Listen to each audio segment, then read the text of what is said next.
नमस्कार, मैं Rajesh Kumar RD inter college online classes में आपके स्वागत करते हैं। हम आज आपको ऑर्गेनिक केमिस्ट्री स्टार्ट करेंगे।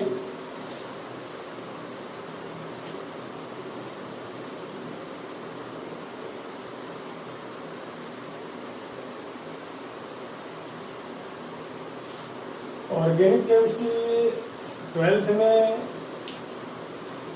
चैप्टर नंबर 10 से स्टार्ट होती है और उसमें सबसे पहला चैप्टर रहने है आपका halo alkane and hello arene. अब हेलो एल्केन और हेलो एरीन समझने के लिए हमें किस किस की आवश्यकता पड़ती है, किस किस के लिए किस किस की ज़रूरत पड़ती है, इसके लिए सबसे पहले हम देखें, अगर जो आप ऑर्गेनिक केमिस्ट्री पढ़ रहे हैं तो उसमें सबसे पहले 11th के चैप्टर नंबर 12, 13 और 14 ये तीनों चैप्टर आपको पढ़ना बहुत आवश्यक है।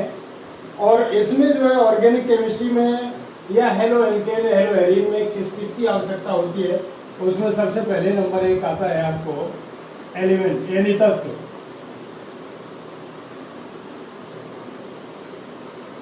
यानी तत्वों की जानकारी होना बहुत ही ज़्यादा आवश्यक है। इसमें दूसरा पॉइंट यानी आपका आएगा एलिमेंट्स के अलावा आपकी वैलेंसी।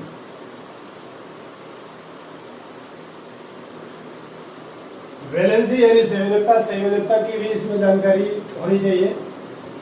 तीसरा नंबर आपका आता है स्ट्रक्चर फॉर्मूला यानी संरचना सूत्र।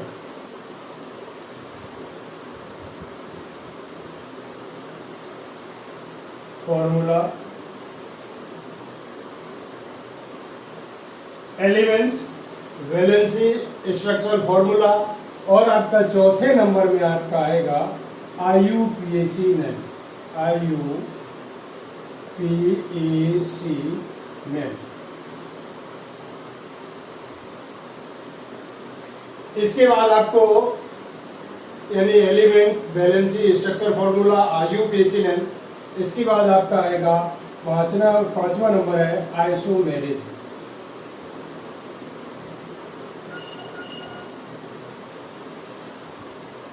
यानी समावयवता।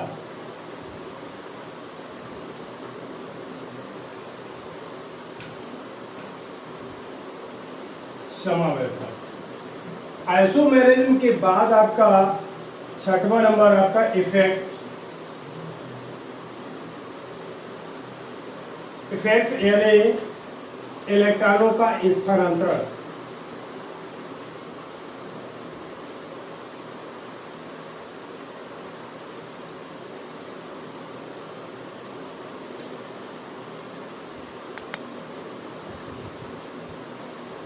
और आपका 7वां नंबर है आपका रिएक्टेंट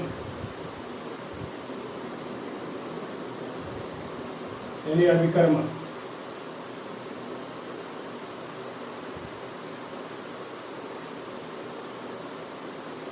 तो हेलो एल्केन पढ़ने से पहले उसमें सबसे पहले हमें एलिमेंट की अच्छी जानकारी होनी चाहिए कि एलिमेंट में हमें सभी एलिमेंटों के नाम, सूत्र सभी मालूम होने चाहिए।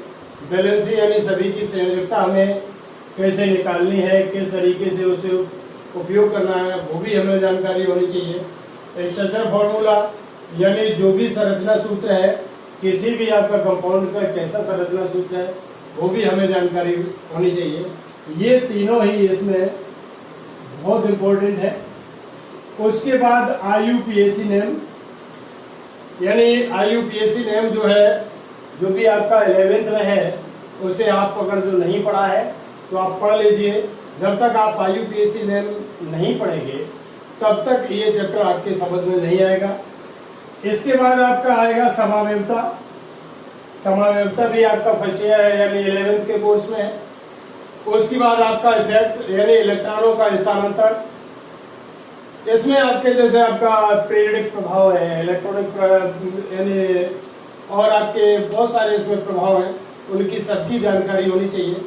उसके बाद आपका रिएक्टेंट यानी अभिकर्मक की भी जानकारी होनी चाहिए। इसके बाद हेलो एल्केन और हेलो एरीन में और आगे क्या आता है उसमें देखिए आप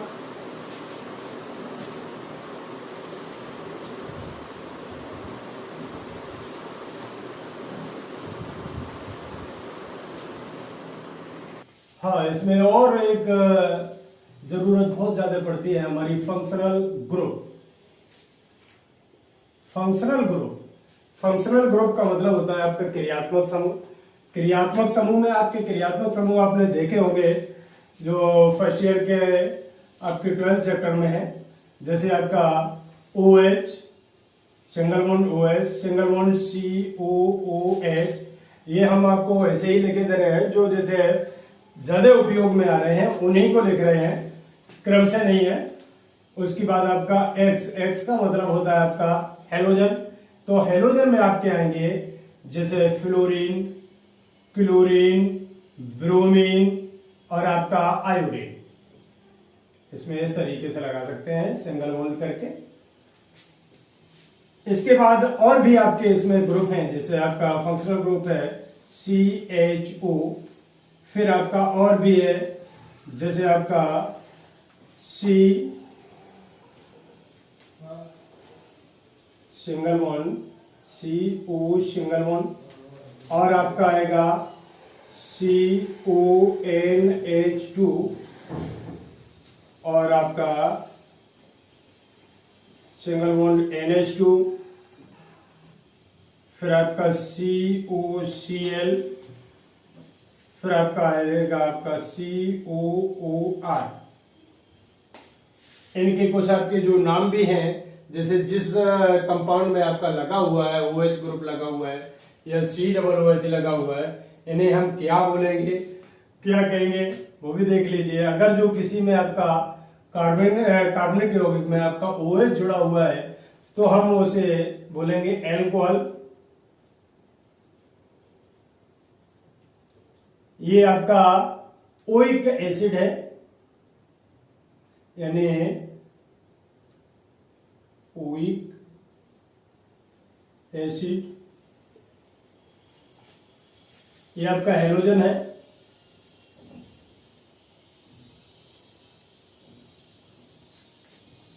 ये एल्डिहाइड ग्रुप है।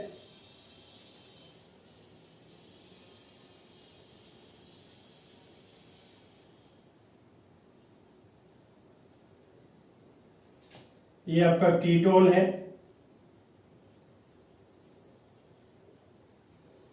ये आपका एमाइड है। ये आपका एमीन है।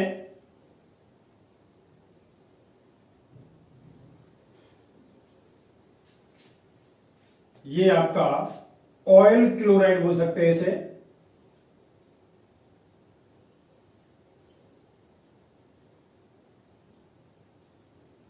और ये आपका एस्टर है। तो इस तरीके से आपके जो भी फंक्शनल ग्रुप हैं उनके जो सामान्य तरीके से नाम है तो वो भी आपको आने चाहिए। इसके बाद एक और जरूरत पड़ती है, जैसे आपने देखा होगा प्राइमरी, सेकेंडरी, टर्सरी, यानी कार्बन की जो डिग्री है उसके बारे में आप देख लें, यानी डिग्री ऑफ कार्बन।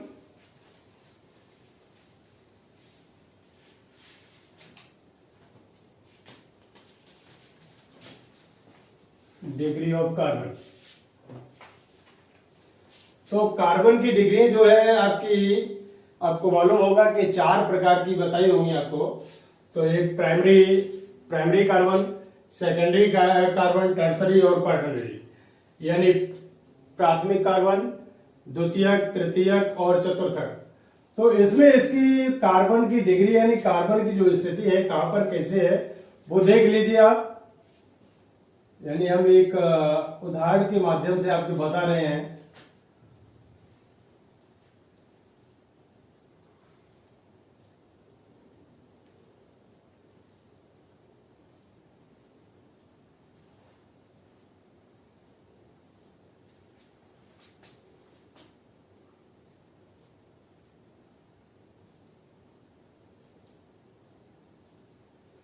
अब इसमें प्रत्येक कार्बन की हमें ये जानकारी होनी चाहिए, यानी कौन सा कार्बन आपका किस डिग्री में है।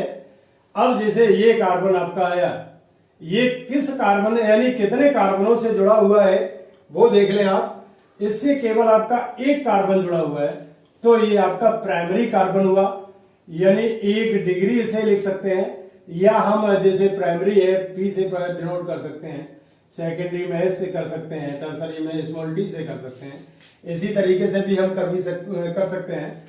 अब ये कार्बन पर आ जाओ, ये आपका किस डिग्री पर जुड़ा हुआ है, इससे आपके 3 कार्बन जुड़े हुए हैं, एक ये है, एक ये और एक ये, तो आपका ये यानी टर्सरी कार्बन हुआ, यानी 3 डिग्री। इससे आपके 2 कार्बन जुड़े हुए हैं, एक ये और एक ये, तो ये 2 डिग्री कार्बन हुआ आपका। इससे आपका एक ये और एक ये, तो ये भी आपका 2 डिग्री कार्बन हुआ। ये आपका एक ये, एक ये, एक ये, तो आपका 3 डिग्री कार्बन हुआ। ये भी आपका जैसे ये आपका 1 डिग्री यानी प्राइमरी कार्बन हुआ। इसी तरीके से इस पर आ जाइए, इस पर 1 2 3 4 यानी 4 कार्बनों से भरा हुआ है, तो ये 4 डिग्री कार्बन हुआ आपका। तो इसी तरीके से ये कार्बन आपका प्राइमरी कार्बन है, इससे आपका 1 कार्बन जुड़ा हुआ है, तो ये भी कार्बन प्राइमरी कार्बन हुआ। ये भी आपका प्राइमरी कार्बन हुआ, और इसमें आपका ये जो है ये कार्बन 2 से जुड़ा हुआ है, एक इससे और एक इससे, तो ये आपका ये भी यानी 2 डिग्री कार्बन हुआ आपका, यानी सेकेंडरी कार्बन हुआ। ये आपका 2 से जुड़ा हुआ है, तो ये भी आपका सेकेंडरी कार्बन हुआ। ये भी 2 से जुड़ा हुआ है, तो सेकेंडरी कार्बन हो गया। ये आपका 1 से जुड़ा हुआ है, तो ये यानी प्राइमरी कार्बन हो गया। अब हमें विश्वास हो रहा है कि आप लोग जो है कार्बन की जो भी डिग्री है वो सही तरीके से आंक लेंगे, यानी किस तरीके से कौन सा कार्बन किस डिग्री पर जुड़ा हुआ है वो आप देख लेंगे। इसके बाद इसके एग्जाम्पल भी हैं, वो हम जो आपको दे रहे हैं, जैसे आपका CH3OH। अब आपका ये किस तरीके से आपका किस तरीके का आपका कंपाउंड है, हम इसे इस तरीके से लिख सकते हैं, CH और आपका OH। तो ये कार्बन आपका एक ही है, तो हम इसे बोलेंगे प्राइमरी एल्कोहल।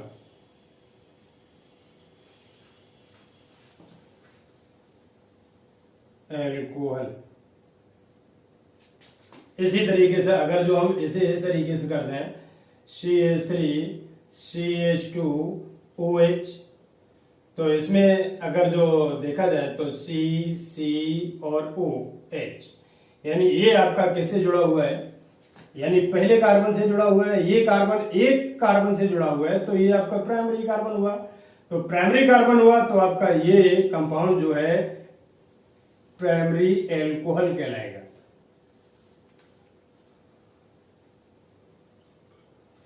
इसी तरीके से आप अगर जो हेलो एल्केन में जाएं तो उसमें भी देख लें, जैसे आपका CH3 CH2 CH2 CH CH3, तो यहां पर हम जोड़ रहे हैं आपका Br। अब ये आपका यहां पर हमने Br जोड़ दिया। अब देखिए आपका Br किस कार्बन से जुड़ा हुआ है, हमारा ये हेलो एल्केन है, यानी हेलो एल्केन का मतलब क्या हुआ, जैसे आपका हेलो एल्केन, हेलो का मतलब हुआ हेलोजन, और एल्केन का मतलब हुआ आपका जो भी एल्केन ग्रुप की जो कार्बनिक यौगिक आते हैं वो। तो ये हमारा क्या है, ये हमारा एल्केन है, और इससे हमारा ये हेलोजन ग्रुप जुड़ा हुआ है, यानी Br आपका जुड़ा हुआ है।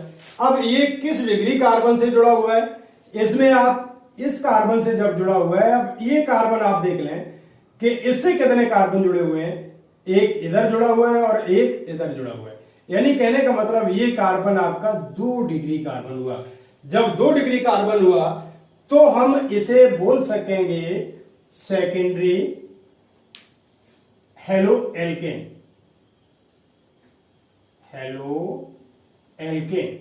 ये आपका सेकेंडरी हेलो एल्केन हुआ। इसी तरीके से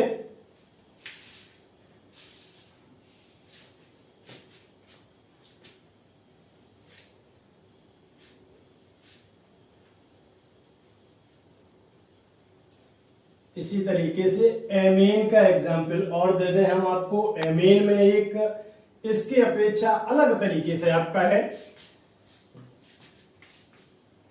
जैसे आपका CH3NH2, CH3CH2NH2, फिर आपका CH3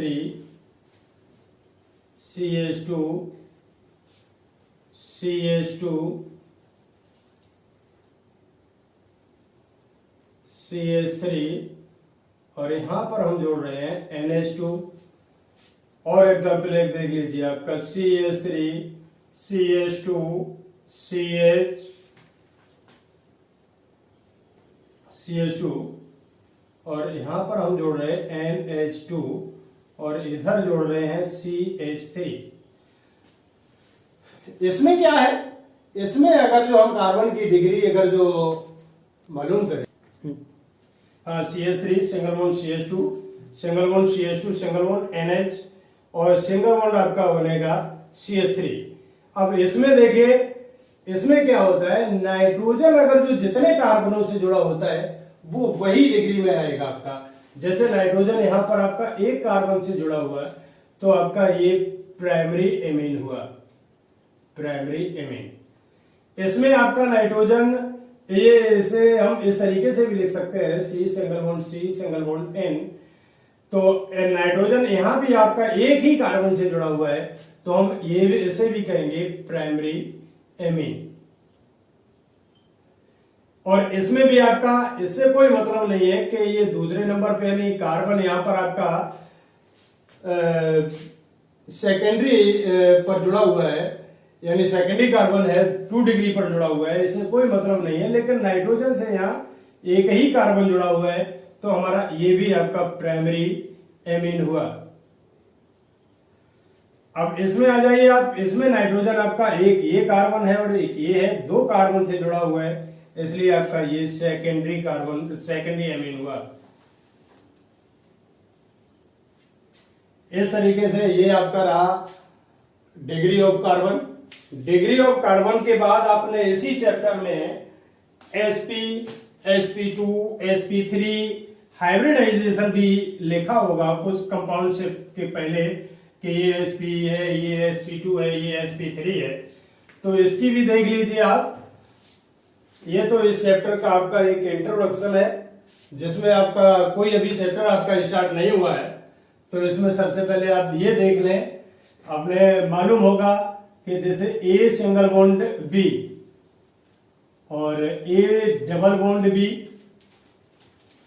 A triple bond B, ये आपको मालूम होगा कि ये आपका जिसमें सिंगल बॉन्ड होता है उसमें सिग्मा बॉन्ड होता है और जिसमें डबल होता है उसमें एक आपका सिग्मा होता है और एक आपका पाई बॉन्ड होता है। इसी तरीके से जो आपका ट्रिपल बॉन्ड होता है उसमें आपका एक सिग्मा बॉन्ड होता है और उसमें एक पाई बॉन्ड और दूसरा भी पाई बॉन्ड होता है, यानी एक सिग्मा और 2 पाई बॉन्ड होते हैं।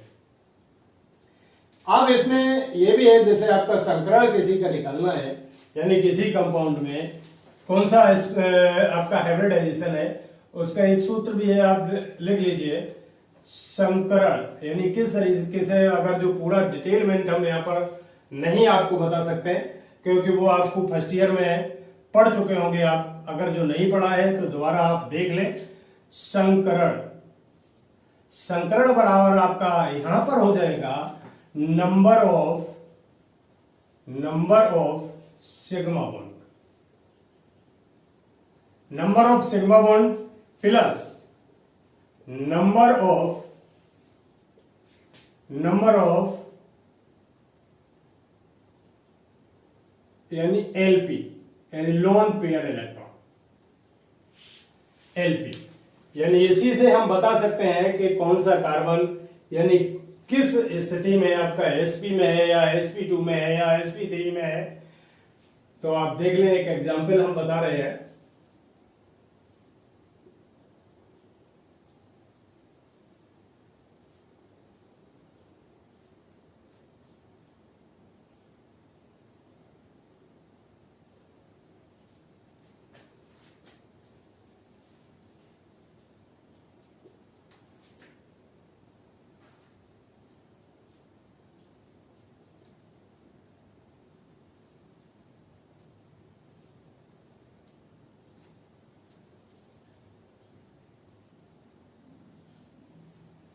इसमें आप यहाँ पर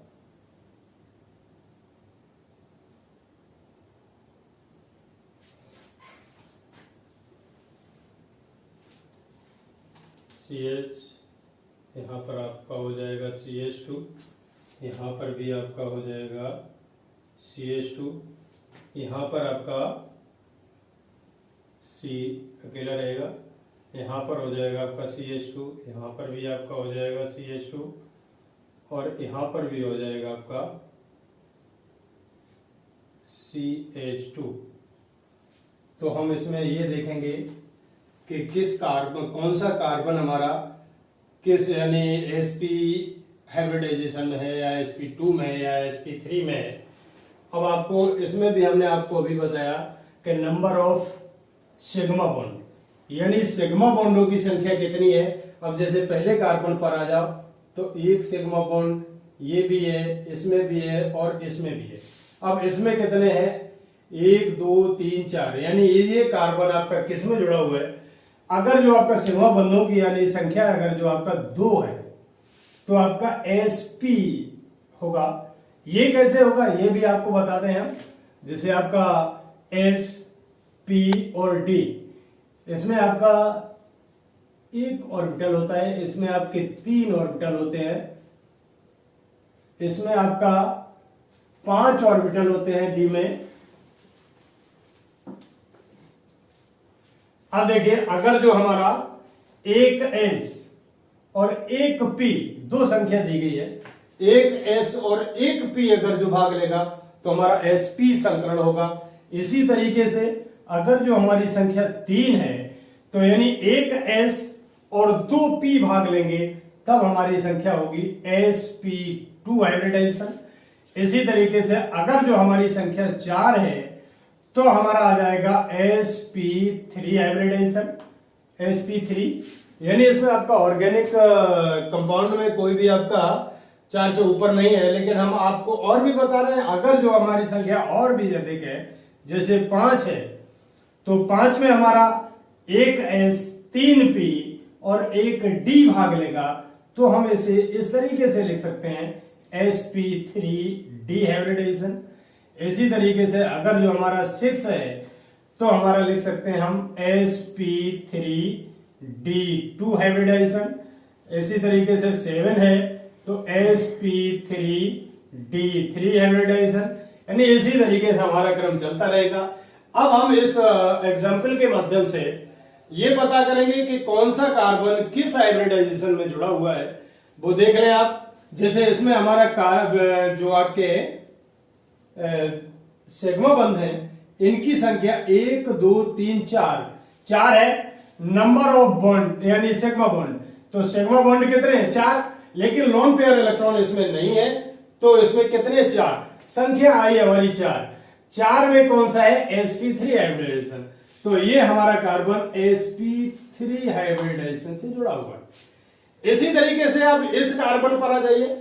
अब इस कार्बन पर एक तो आपका ये सिग्मा बंध हुआ, एक हमारा ये सिग्मा बंध हुआ, एक हमारा ये सिग्मा बंध हुआ और एक ही हमारा इस हाइड्रोजन से जुड़ा हुआ सिग्मा बंध हुआ।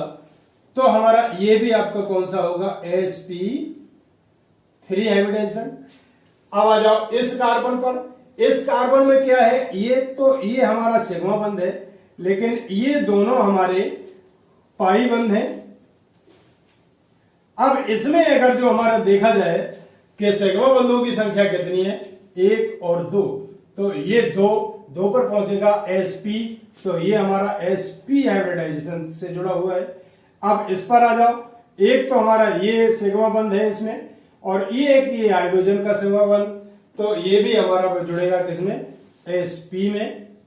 अब आप इसमें आ जाओ, इसमें क्या है एक सिग्मा बंध ये है और एक सिग्मा बंध ये है, 2 आपके हाइड्रोजन के सिग्मा बंध हो जाएंगे तो इसमें संख्या हो जाएगी 4 यानी sp3।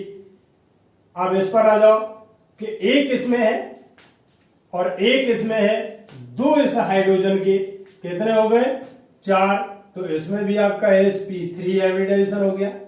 इस पर आ जाओ, एक आपका ये सिग्मा बंध है, ये पाई बंध है, ये सिग्मा है, ये सिग्मा है, यानी कहने का मतलब इसमें 3 सिग्मा बंध है, तो 3 सिग्मा बंधों में हमारा ये जो है कार्बन किसमें होगा, 3 पर sp2 यानी sp2 हाइब्रिडाइजेशन से जुड़ा हुआ है। इसी प्रकार अगर जो हम ऑक्सीजन पर देखें, ऑक्सीजन पर 2 आपके लोन पेयर इलेक्ट्रॉन होते हैं, क्योंकि इसमें इसके बाहरी कक्षा में इलेक्ट्रॉनों की संख्या 6 होती है। 2 यहां पर आपका साझा कर लेते हैं और 2 आपके लोन पेयर इलेक्ट्रॉन रहते हैं। अब अगर जो हम ऑक्सीजन को देखें कि ऑक्सीजन यहां पर किस पोजीशन में है, तो देखेंगे यानी नंबर ऑफ सिग्मा बॉन्ड संख्या 1 प्लस लोन पेयर इलेक्ट्रॉन, आपके लोन पेयर इलेक्ट्रॉन एक ये है और एक ये है, कितने हो गए 2 और 1 कितने हो गए 3 संख्या हमारी ये है, तो हमारा ये हो गया आपका sp2 हाइब्रिडाइजेशन, sp2 हाइब्रिडाइजेशन। इसी प्रकार नाइट्रोजन पर आ जाइए। नाइट्रोजन हमारा एक सिग्मा बंध ये है, एक ये है और एक ये है, तो कहने का मतलब नाइट्रोजन भी हमारा किस पर जुड़ा हुआ है, sp2 हाइब्रिडाइजेशन। इसी तरीके से इस कार्बन पर आ जाओ, 1 2 और 2 ये, तो sp3 हाइब्रिडाइजेशन। और इसमें भी आपका, इसमें ये कार्बन जो है, एक ये सिग्मा बंध है, एक ये सिग्मा बंध है, 2 हाइड्रोजन के, तो ये भी हमारा sp3 हाइब्रिडाइजेशन। इस पर आ जाओ, एक ये 2 ये, तो ये भी हमारा sp3 हाइब्रिडाइजेशन। अब इस तरीके से हम जो भी हमारा संकरण है, इसी तरीके से हम पता कर लेंगे कि कौन सा हमारा कार्बन या कौन सा हमारा और भी कोई तत्व किस हाइब्रिडाइजेशन से जुड़ा हुआ है, यानी किस प्रकार के बंध से जुड़ा हुआ है, वो हम जानकारी प्राप्त कर लेंगे। इससे आगे क्या होता है,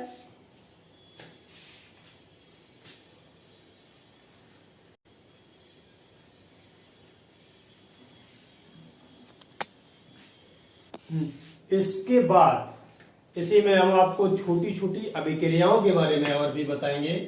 जैसे आपका, यानी वैसे इस चैप्टर में और ऑर्गेनिक केमिस्ट्री में बहुत सारी अभिक्रियाएं हैं, लेकिन कुछ ऐसी अभिक्रियाएं हैं जिनकी बेस से आप देखेंगे, यानी शुरुआत से कैसा कौन सा आपका हाइब्रिडाइजेशन से किससे जुड़ा हुआ है, कौन सा संरचना सूत्र से किस तरीके से आपका कोई भी तत्व विस्थापित होता है या विलोपित होता है या और किसी प्रकार की अभिक्रिया करता है, उसके बारे में हम बताएंगे। अभिक्रियाएं वैसे मुख्य रूप से आपकी 2 ही प्रकार की होती है, एक प्रतिस्थापन अभिक्रिया और आपकी एक योगात्मक अभिक्रिया।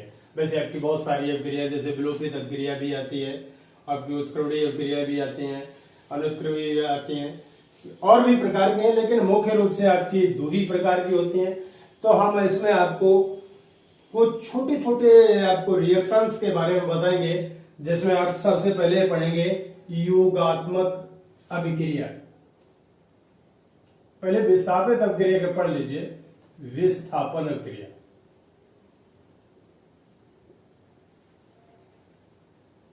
विस्थापन अभिक्रिया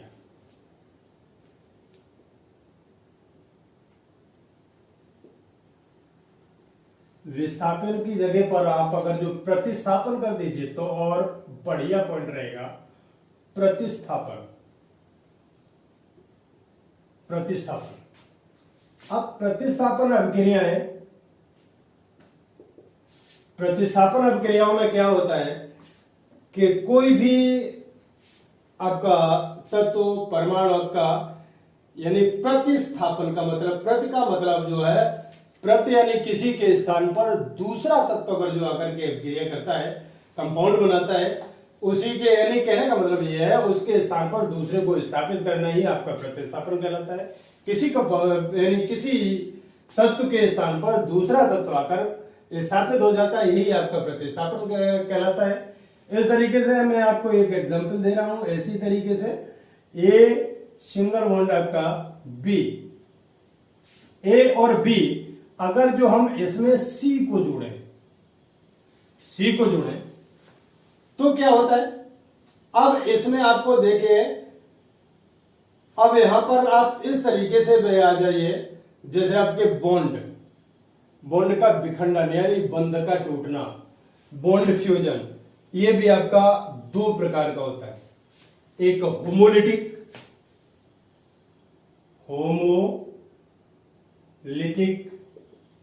और एक आपका होता है हेटेरोलिटिक।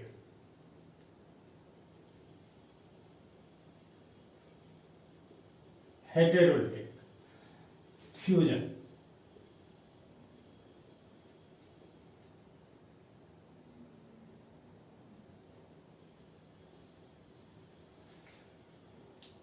समांश विखंडन, समांश बोलते हैं, समांश विखंडन, और ये आपका विषमांश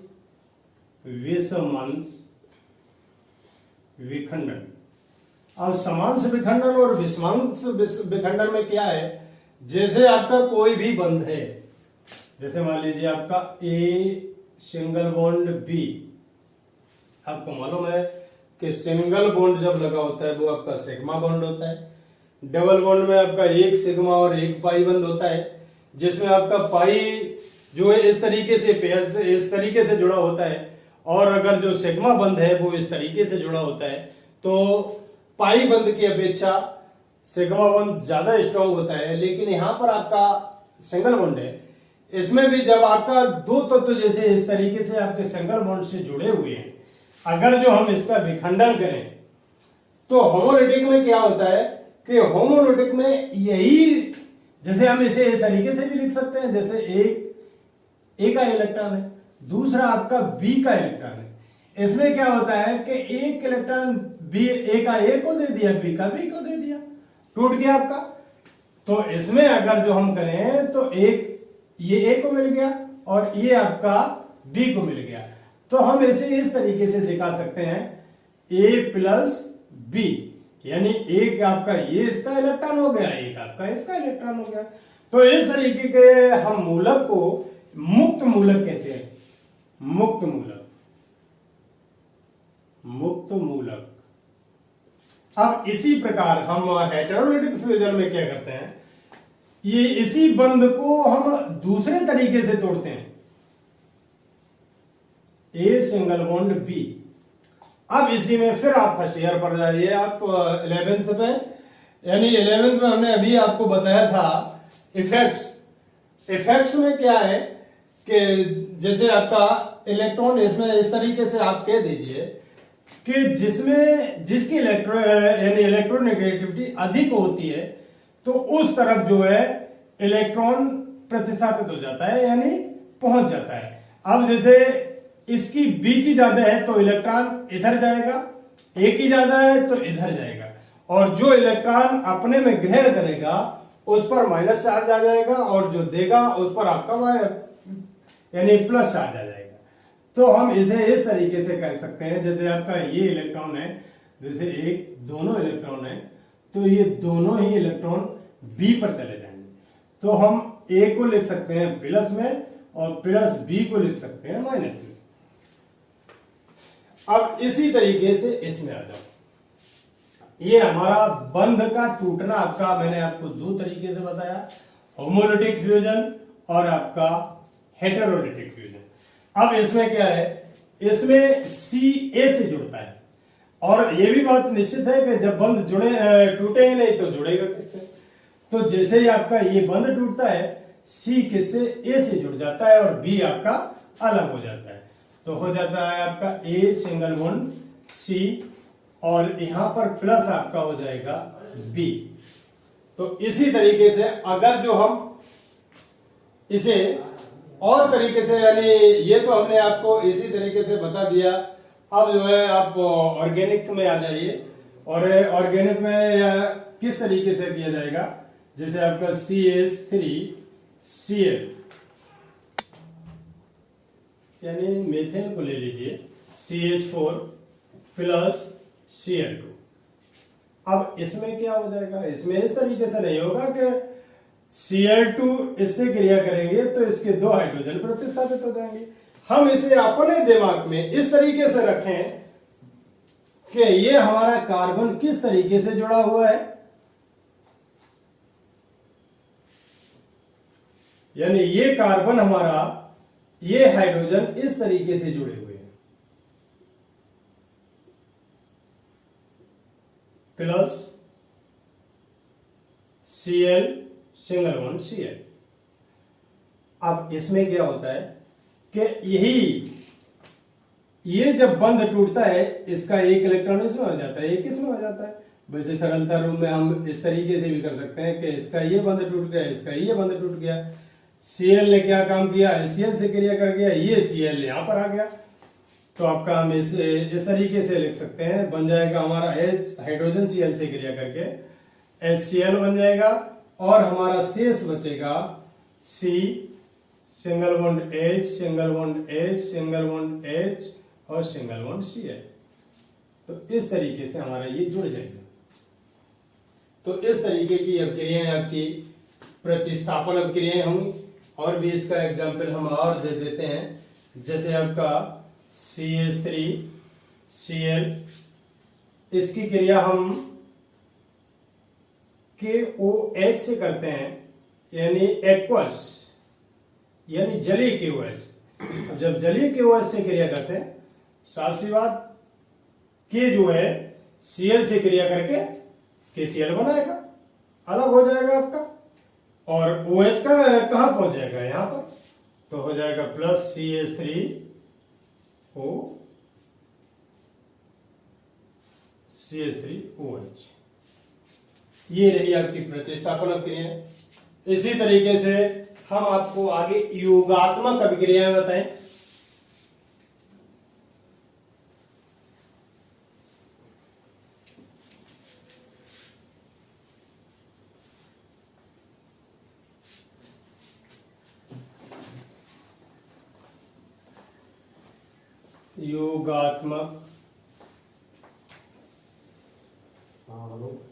योगात्मक अभिक्रियाएं। अब योगात्मक अभिक्रियाओं में क्या, योगात्मक का मतलब होगा योग, यानी योग यानी जोड़कर, जो कोई भी दो कंपाउंड है आपके, दो अभिकर्मक है, दोनों जुड़ के आपका एक उत्पाद बनेगा। तो इसमें देख लीजिए, जैसे आपका CH3 यानी CH2 ले लीजिए, CH2 डबल बॉन्ड CH2। अब इसमें हम अगर जो Cl2 जुड़े तो हमारा किस तरीके से हो जाएगा। इसमें आपका देखिए, वैसे इसमें क्या है, अगर जो अब जैसे एक हमारा सिग्मा बंध है और एक हमारा पाई बंध है, हमने आपको अभी बताया था कि सिग्मा बंध की अपेक्षा पाई बंध हमारा आसानी से टूट जाएगा। जब ये आसानी से टूट जाएगा तो हमारा जब ये टूटेगा तो इसका एक इलेक्ट्रॉन इसमें और एक इलेक्ट्रॉन इसमें बढ़ जाएगा। जब इसमें बढ़ जाएगा, जैसे आप कहा जाएगा CH2 सिंगल बॉन्ड CH2, अब एक इलेक्ट्रॉन इसका यहां पर दर्शा दे रहे, एक इसका यहां पर दर्शा दे रहे। अब इसमें क्या है, Cl2 में एक Cl यहां पर जुड़ जाएगा और एक यहां पर जुड़ जाएगा। तो भाई आपका ऐसी अभिक्रियाएं आपकी योगात्मक अभिक्रियाएं कहलाती हैं। तो ये आपकी दोनों ही इंपॉर्टेंट आपकी जो प्रतिस्थापन अभिक्रियाएं और योगात्मक अभिक्रियाएं मैंने आपको बता दी हैं। इसके बाद आपको अगला वीडियो जो है, नया चैप्टर आपको स्टार्ट करेंगे, halo alkane and hello Erin. ये हम आपको कल वीडियो आपको देंगे, और हम आज की क्लास यहीं पर समाप्त करते हैं। धन्यवाद।